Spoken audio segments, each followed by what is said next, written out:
21 au verset 29, voilà. La foule, verset 31, Matthieu 20, la foule les reprenait pour les faire taire, mais ils criaient plus fort. Aie pitié de nous, Seigneur, fils de David. Tu penses que Jésus n'entendait pas? Tu penses que Jésus, qui est partout, Dieu qui est partout en même temps, il n'entendait pas? Il voulait voir jusqu'où tu crois que c'est lui qui va te sauver. Il voulait voir jusqu'où tu crois que c'est lui ta solution. Il voulait voir jusqu'où ces aveugles-là pouvaient persister. Il pouvait voir jusqu'où ta foi et ta détermination à voir ta vie changer.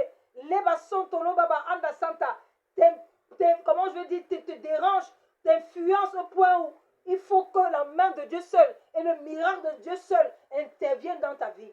Il veut voir parfois jusqu'à quel niveau tu as foi, jusqu'à quel niveau tu es faible et que tu sais que si lui n'agit pas, que si lui ne parle pas, tu n'auras pas ta restauration comme les aveugles ici. Je dis, la foule les reprenait pour les faire taire, comme la femme cananéenne qui criait, qui pleurait pour sa fille qui avait un esprit de démon, qui souffrait d'un démon.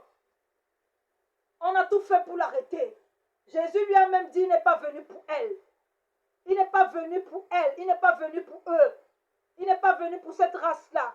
Elle a persisté. Dieu vient te dire en ce matin, à cause de ta persistance, Dieu est descendu pour te répondre. À cause de ta persistance, Dieu a vu tes larmes quelque part et il est sur le point de te donner ton miracle.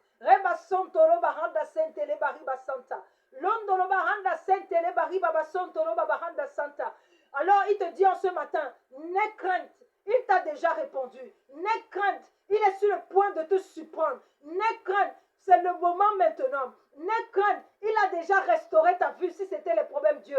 N'aie crainte, tu es déjà sur le point de tomber enceinte. N'aie crainte, bientôt tu vas te marier. N'aie crainte, bientôt ce divorce-là qui te torture depuis pour que Dieu te donne le nouveau mari, c'est déjà restauré dans ta vie. N'aie crainte, le voyage-là que tu recherches depuis, c'est déjà restauré dans ta vie. Verset 32, Jésus s'arrêta, les appela et dit, que voulez-vous que je fasse? Parfois,